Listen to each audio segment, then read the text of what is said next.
Thanks for listening to the Get Over Yourself podcast, brought to you by Carol Fit, Stationary Bike Program, 8-minute workouts to get super fit. Perfect Keto, the cleanest, highest potency ketone supplements. MOFO, male optimization formula with organs to boost testosterone. Let's get checked at home testing kits. Try lgc.com. Almost Heaven, beautiful compact home use sauna kits. B.rad's macadamia masterpiece, the mind-blowing nut butter blend. And check out bradkearns.com/shop, my personal selection of favorite products for health, fitness, and peak performance. And here we go with the show. Just increasing all forms of general everyday movement could be more important to all aspects of health than adhering to a devoted exercise regimen. Way to accomplish this objective, there are many avenues to do so. Frequent walking, stretching, exercise breaks during the workday, sprinkling in formal movement practices like yoga, Pilates, Tai-Chi, doing calisthenics, flexibility, mobility drills. Humans are meant to move throughout the day. If you sit, you stop burning fat and you switch over into sugar burning mode where your appetite might spike and your concentration, the blood circulation and oxygen delivery to your brain starts to lessen, your cognitive performance goes down, even for as short as 20 minutes. Welcome to the MOFO Mission assignment number 5. Move frequently. Oh, pretty easy, pretty obvious, pretty important, extremely important. Recent research in health, fitness, exercise, physiology is suggesting that just increasing all forms of general everyday movement could be more important to all aspects of health than adhering to a devoted exercise regimen. Incredible. Why is that?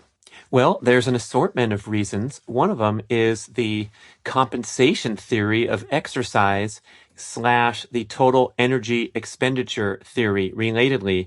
And what these insights reveal is that your devoted exercise regimen, your devoted workout regimen, makes a minimal or no contribution to your fat reduction goals. The idea is that a strenuous workout stimulates a corresponding increase in appetite such that you consume more calories and find ways to become lazier for the rest of the day because you completed your workout. This happens both consciously and subconsciously. Consciously, I guess you hit your 6 a.m. spin class, you're so proud of yourself, and so you feel free to relax the rest of the day, take the elevator up 3 floors instead of taking the stairs, come home and find your way to extra consumption of Ben & Jerry's and whatever other indulgences you feel like because you're celebrating the great caloric output that you delivered early in the morning, giving yourself a hall pass, the Hot Fudge Sunday hall pass, because you put in that hard work. This was me literally in high school with my main man, Dr. Stevie Cobreen. He would get me up on Tuesday mornings particularly, and we'd run at 5:30 in the morning with his dad and his dad's friends, 8 miles tough in the hills before it even got light for many months of the year. And then at afternoon cross-country team, track team practice, when everyone else was suiting up, getting ready to go suffer and put in another workout in the smoggy afternoons of Los Angeles, we would show up with a triple ice cream cone from the ice cream shop across the street from the school and report in that we'd already put in our 8 miles earlier that day. Hey, that's an aside, but this is an important concept to understand, that we have this many compensation mechanisms to balance out that caloric expenditure with diminished caloric output and general sense of greater laziness throughout the day. So the conscious, the reward aspect, the hall pass aspect, but also subconsciously, your body's metabolic function slows as a reaction or a compensatory mechanism to the calories you burn during exercise. This is called the total energy expenditure theory. It was popularized popularized by a scientist named Dr. Herman Pontzer, who went out and studied the Hadza in Tanzania. That's a modern-day hunter-gatherer tribe, primitive living modern people, some of the last groups on the entire planet, great people to study. And Pontzer found they put heart rate monitors and accelerometers on these people to estimate their caloric intake and their activity level. And he found that these extremely active people that walked anywhere from 5 to 7 miles a day, gathering food, hunting, tending to the basic needs of the hunter-gatherer existence, even with that tremendously active lifestyle, they burned a similar amount of calories each day to the average modern couch potato office worker, minimally active modern human. So we have these compensatory metabolic mechanisms that just bump us up against an upper limit for caloric expenditure each day, and we just can't exceed that in a big picture sense. I think athletes can be relating here.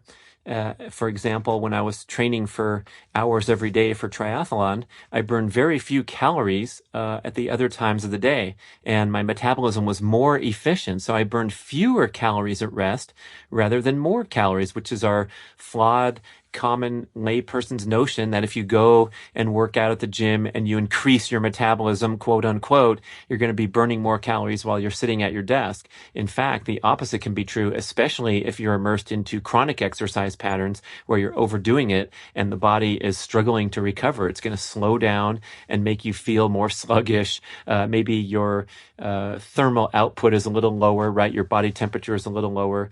So the big takeaway here, of course, workouts are fantastic, building your fitness, countering all the sedentary periods that we have in life.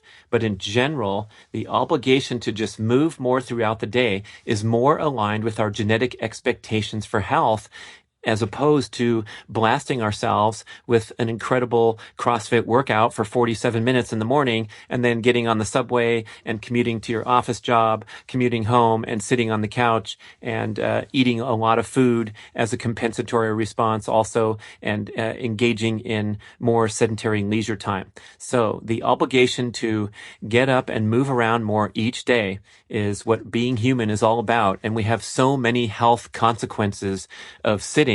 They call it sitting is the new smoking. You've probably heard of that maxim, and all the disease risk factors that are noted from a lifestyle featuring prolonged periods of inactivity.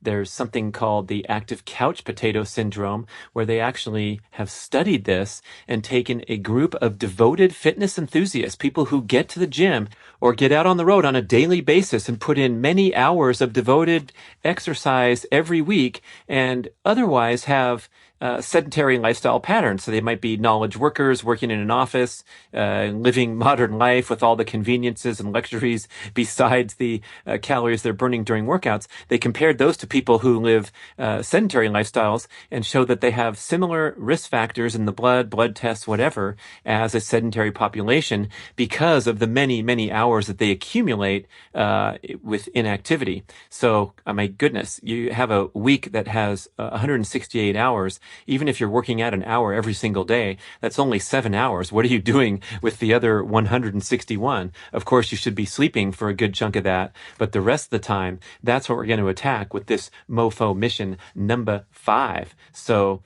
the way to accomplish this objective, there are many avenues to do so. Frequent walking, stretching, exercise breaks during the workday, sprinkling in formal movement practices like yoga, Pilates, Tai-Chi, doing calisthenics, flexibility, mobility drills. Humans are meant to move throughout the day. Number 1 on the list will cover a bunch of different ones, but I think JFW has to take that top spot. It's the ultimate quintessential human activity. Yes, JFW stands for just effing walk.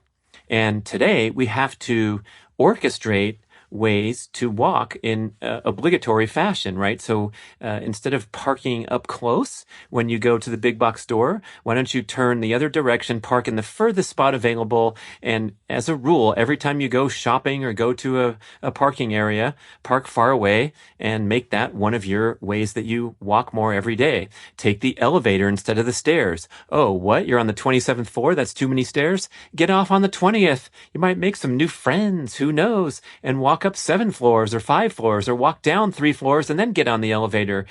Keep the dream alive every day in every way. My favorite example, if you own a dog, you have an obligation as a pet owner to give that animal the life that it deserves. And at the very, very least, that means 2 generous outings every single day, whether you feel like it or not, whether you're tired or stressed or already did an ambitious, impressive workout earlier that morning. You got to get the dog out into nature twice a day for a nice evening stroll, morning stroll, whatever it is. So there's a few right there. I'm talking especially to athletes. My man, Andre Obradovic, frequent podcast guest, he says, don't be a Muppet. A Muppet is a follower, blindly following the pack, not really critical thinking or not taking the initiative in life in general. And he says, don't be a parking lot Muppet. Don't be an elevator Muppet. Don't be an athlete Muppet. And the athlete mentality, Katie Bowman calls it the lazy athlete mentality,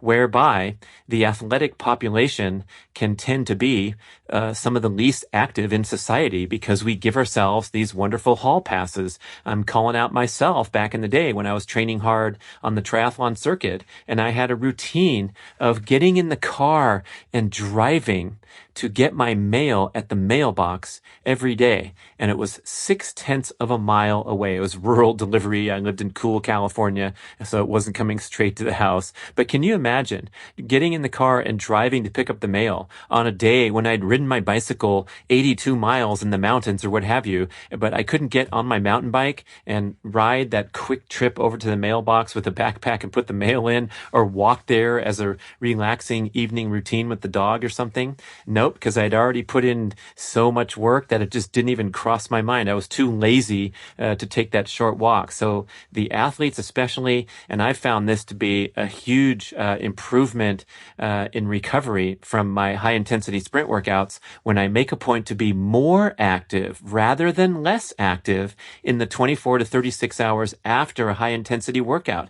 The body wants to move, circulate the blood, circulate the oxygen, not have a pooling of blood and the lymphatic system in the extremities, whereby you get more stiff, more sore, take longer to recover. So that kind of flips the previous notion of recovery on its end, where I thought the best way to recovery was to sit on the couch and eat as much food and watch as many movies as possible. It's now being disproven by the great leaders in the fitness scene. Joel Jamieson at 8weeksout.com, MMA trainer, he talks about these rebound workouts where he gets his athletes into the gym, and doing a specially designed workout has actually been proven to speed recovery in a superior manner comparison to total rest. Okay, so finding ways to walk around every single day, especially to break up those prolonged periods of stillness during the workday.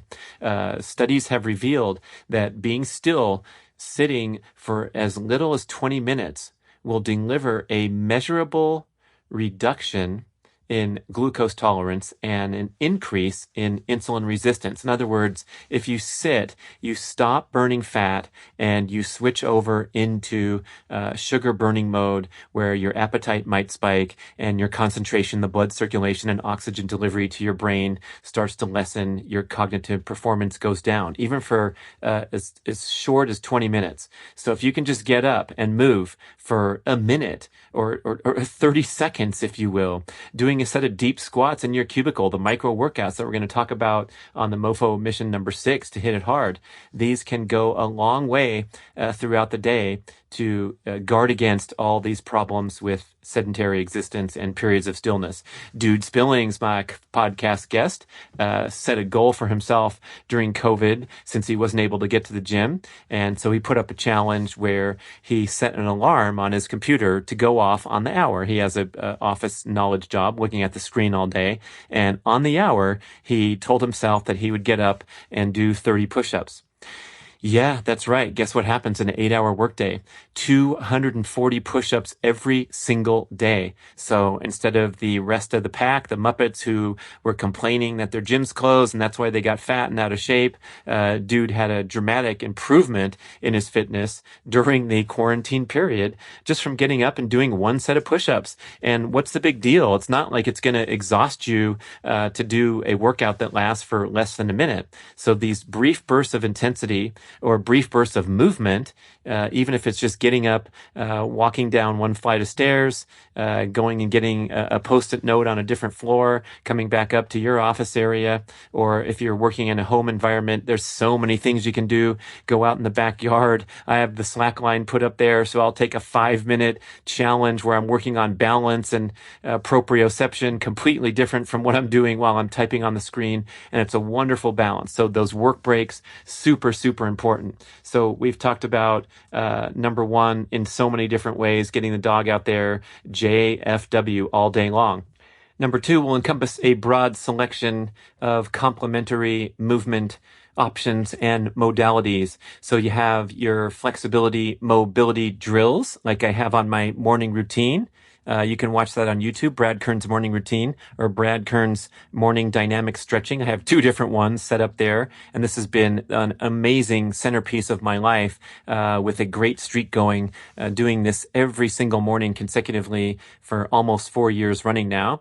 We can also add dynamic stretching in there, so things that you do before workouts or perhaps during a break in the action. You get up and just do a few sequential movements like miniature lunges, kickouts. I also demonstrate a lot of drills and dynamic stretching movements on YouTube videos. You can type in Brad Kern's dynamic stretching, Brad Kern's running technique drills, intermediate, and Brad Kern's running technique drills advanced. So these can kind of piggyback with a workout often, or you can do them as standalone movement experiences, which is super fun. And this is kind of what you'll find me doing throughout the day. Working in the home environment, obviously I don't have the constraints, so some of you might have excuses if you're in an office setting, but really there's always a stairwell, there's always some open space where you can go off by yourself, and if you want to do something goofy, like pull your knee to your chest and then take an exaggerated stride, right, with a certain drill sequence, you can go do that in the stairwell or down the hall, and maybe people will go, hey, what are you doing there? And you're saying, I'm increasing all forms of general everyday movement. By the way, I'm enhancing cognitive function. So when I go back and sit at my desk, I'm going to start cranking out some awesome content and achieving my high profile objectives in the workplace. This can also include calisthenics and drills, Katie Bowman's wall angels, where you get up from your desk and counterbalance all the hunched over positioning of your torso by standing up straight against a wall and making the familiar snow angel pattern like you do when you're laying in the snow, like flapping your wings as you track your arms along the wall. Maybe it takes 1 minute and you go back down and sit down because you're so busy and important, but tremendous counterbalance, another great form of movement. Fidgeting is also on the list that I put here on my notes. So yes, fidgeting is allowed. Getting up and walking around in a circle as you're pondering a problem rather than sitting there on your butt. Or boy, when I get a phone call, that is my cue to pop up and I'll go putzing around the house. Better than typing and conversing, right? I mean, multitasking's kind of rude and inefficient in the first place, but if you're doing minor things like folding laundry and putting it away while you're on a phone call, that's allowed. But typing emails while you're half listening on the phone, ooh, that's no good. Boy, John Gray's going to have something to say about that for the relationship dynamics. Yeah, so pop up whenever you get a phone call, if that's the case, at work or at home or wherever you are. So that's on the list, fidgeting. And then, of course, we have foam rolling. Yes, it counts as a form of movement. How about that? I mean, you're getting the blood flowing, you're getting the muscles moving, the oxygen delivery. And so getting a nice foam rolling session going while you're watching TV or doing something else that would be otherwise sedentary. Great suggestion. Added benefit of foam rolling, especially in the evening, is that it's known to stimulate parasympathetic activity. So the discomfort, the good hurt, the pain that comes when you're rolling out those tight muscles releases some pain-killing endorphins into the bloodstream, and that helps to relax you. and trigger that parasympathetic activity, which is so difficult to kick into that mode when we're constantly stressed and stimulated throughout hectic daily life. And then, of course, also in this category are the formal movement programs like yoga, Pilates, Tai Chi. This stuff is wonderful if you want to become an enthusiast and get into a class with a guided instructor. Today, especially as we're stuck at home a lot, there's so many great options on YouTube. I did some research for our upcoming book, 2 Meals a Day, where we have a little section on lifestyle, and you can learn the yoga sun salute sequences with a wonderful instructor on YouTube. You can sign up, like my cousin Hillary in Portland, for a yoga experience where they have teachers and you log in sort of like a Zoom meeting where you're getting the feel of actually being in a class for a certain amount of dollars per month, and then you're accountable and you can take the 5 p.m. class every day. Great ideas for that. Tai Chi is practiced by over 1 billion people every single morning to start their day in countries like China, and has so many incredible mind-body benefits. There's a guy named Dr. Peter Wayne at Harvard Medical School, and he's focused on the incredible health benefits of Tai Chi and bringing it into traditional medical care as an adjunct therapy. Quote, a growing body of carefully conducted research is building a compelling case for Tai Chi as an adjunct to standard medical treatment for the prevention and rehabilitation of many conditions commonly associated with aging, end quote. Yeah, so get into that stuff. And if you're not inclined to go down and drive to a formal class and pay the monthly fee, try a mini version at home using the guidance that you find on YouTube. Another thing that I love to do throughout the day, especially when I'm in the stand-up desk position and I'm not in that all day, I switch back and forth between standing up, sitting down, or doing the low desk on the Bosu ball, is these assorted of homemade, I call them the ballet dancer drills, where I stick one leg up in the air, kick it out to the side, and do a series of mini karate kicks, or twisting my my leg, let's say making my hamstring going from parallel to the ground to perpendicular and back to parallel, right? So you can imagine a little working through the range of motion of the hip flexor, a wonderful drill, extremely challenging, right? So if I do a 20 count on each side, man, when I'm done with that, I'm catching my breath and I feel like I did a micro workout right there. So balance too, achieving that fitness objective is really important. A lot of people throw in balance as one of the pillars of fitness. You hear about strength and power, endurance, flexibility, balance. And yes, what is the number one cause of injury and death to Americans over age 65? It's falling. Due to the loss of balance, due to all kinds of aging factors, including muscle loss, but also that decline in proprioception, the ability of sensing your awareness in space and working your body properly. So we have to challenge these faculties, especially as we age, but at any age, especially for injury prevention and improving fitness competency, working on doing things on one leg is super important. Yeah, I heard an interesting insight the other day. I think it was from Dr. Craig Marker, maybe. But when you think about all manner of athletic activity and everyday physical work efforts, most of the time we're doing things that require leveraging force off of one leg, like walking, like running, like jumping.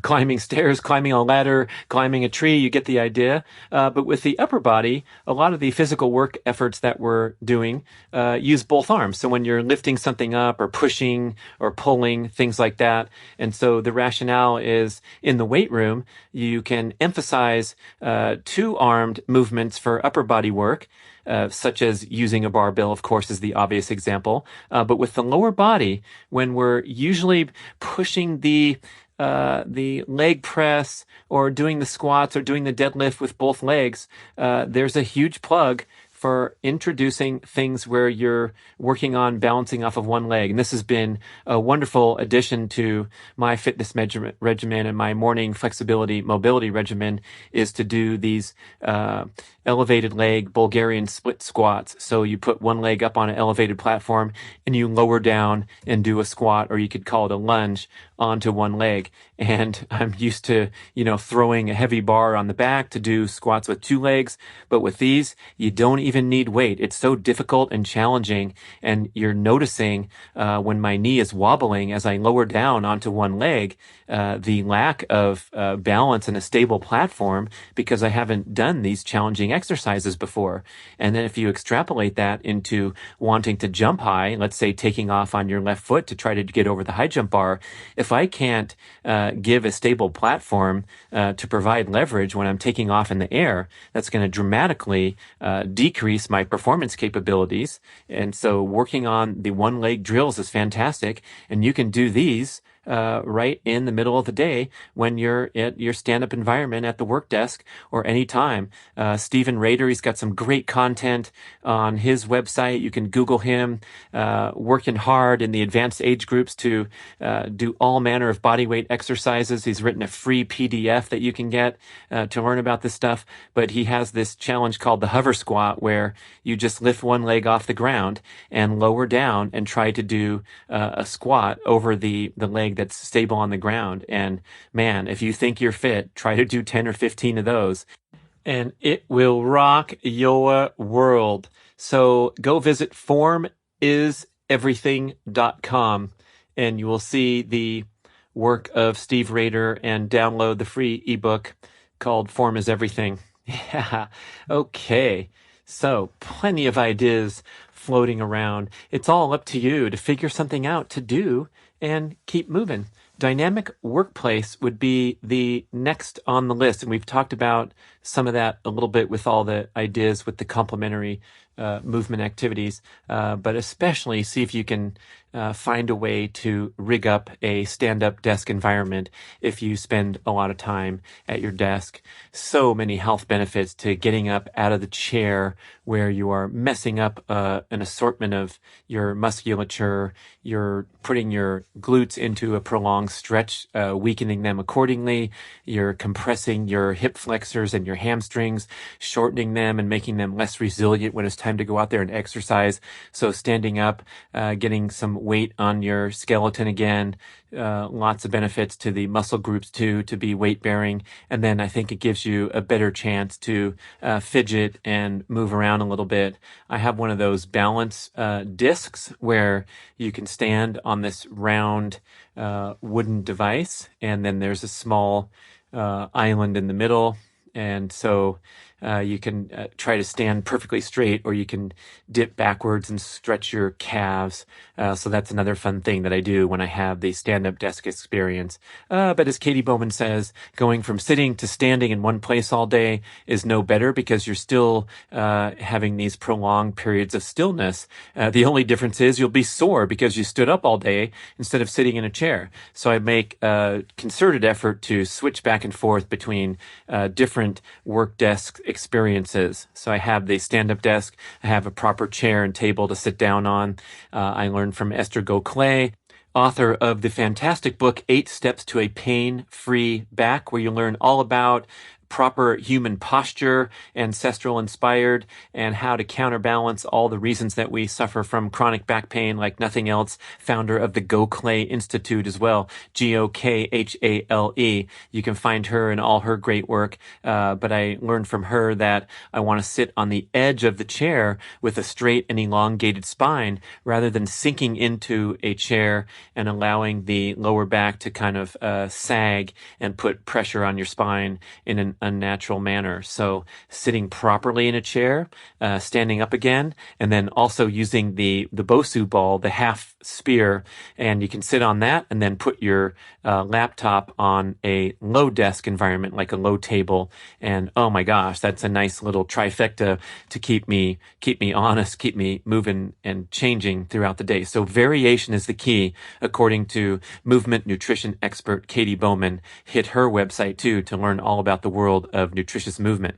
So if you're making an effort to JFW every single day, obligatory reasons to walk more, including getting up and taking work breaks. If you're adding in a bunch of complementary movement objectives and modalities, the flexibility, mobility drills, the dynamic stretching, the calisthenics, the micro workout experience, foam rolling, fidgeting, formal practices like yoga, Pilates, and Tai Chi, and then have a dynamic workplace experience, you are looking pretty sharp. But we have the fourth and final pillar of moving frequently and honoring that assignment. And that, of course, is structured low-level cardiovascular exercise, so the actual workouts. And even if you're doing great on all those other levels, we still have plenty of opportunity for sitting around and being less active than our ancestral experience and our genetic expectations for health. So getting that cardio objective handled with those frequent outings, making sure that you're exercising at the proper heart rate and keeping it aerobic, fat-burning zone. I've talked about this on many shows, and in the book Primal Endurance, the centerpiece of the Primal Endurance philosophy is to emphasize aerobic exercise and stay out of this no man's land or black hole exercise where the pace, the effort is slightly too difficult to really be considered an energizing fat burning workout, and you're drifting into the glucose burning heart rates where you kind of feel tired and depleted after. So this is in the movement objective all about doing comfortably paced cardio, and you can pick the exercise of your preference. Could be brisk walking or jogging if you happen to be pretty fit. It could be easy pedaling of the bicycle or, proper ride if you're really fit. But it's all about keeping your heart rate at 180 minus your age or below in beats per minute. And that's the MAF heart rate from Dr. Phil Maffetone. And he has designated this calculation with decades of research and experience to be a very accurate estimate of the point where you are at maximum fat oxidation per minute. So you're burning the maximum amount of fat calories per minute, your maximum fat burning heart rate. So you're getting the best aerobic benefits at that heart rate with a minimal amount of glucose burning, stress hormone production, or anaerobic stimulation, which is what happens when you're doing the high intensity workouts. So it's super important to stay comfortable. It actually turns out to be an incredibly comfortable pace. So easy, in fact, that you'll be tempted to exceed it when you first start honoring and adhering to this MAF heart rate training protocol. So it takes some discipline. It takes using a heart rate monitor or an accurate pulse meter to really see where you're at.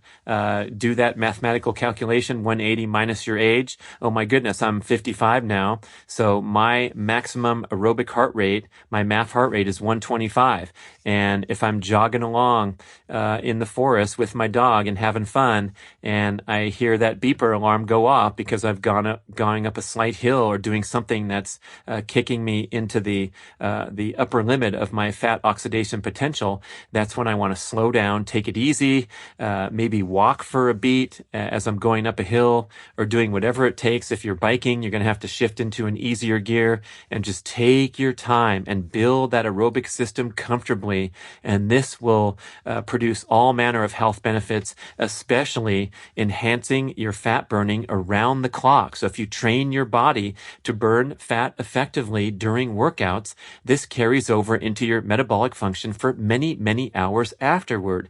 Dr. Maffetone references studies suggesting that the metabolic effects of workout can last up to 72 hours after the workout.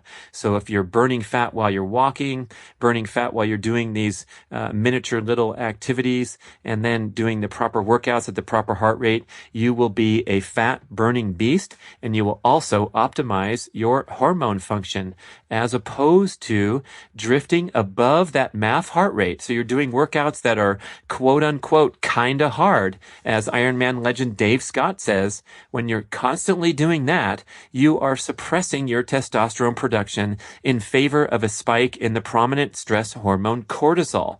Cortisol and testosterone antagonize each other. So when you're in fight or flight mode, you are killing your testosterone production. And that's kind of the hidden theme behind every single assignment of the MOFO mission, is to minimize that chronic overproduction of stress hormones in favor of a balanced life where you're balancing between parasympathetic and sympathetic function. You're doing brief adaptive fight or flight experiences like jumping into cold water or doing a sprint workout, and then having plenty of downtime and rest and recovery and relaxation, or refreshing, low stress, nourishing workouts like a properly conducted aerobic workout, or of course an evening stroll with the dog. It's not stressful. It's not going to spike your fight or flight hormones, and it's going to help you achieve that wonderful harmonious balance between sympathetic and parasympathetic. So that is the MOFO mission number 5. Move frequently. Again, the breaking it into 4 categories. Number 1 is JFW. Find ways to walk more. Morning strolls, evening strolls with the dog, taking quick breaks from work to go up or down a few flights of stairs, take a walk after dinner, and guess what? Even a short walk at a very slow pace has been shown to reduce the insulin response to the meal by 50%. I believe it was a 1 mile per hour walk for 15 minutes. That's really, really slow. So just getting up and moving rather than moving the party over to the TV room, huge difference. So a post-dinner stroll would be high up on the list of things to do. Not being a parking lot elevator or athlete muppet. Be a person who moves a lot, especially in the aftermath of your hard workouts to speed recovery.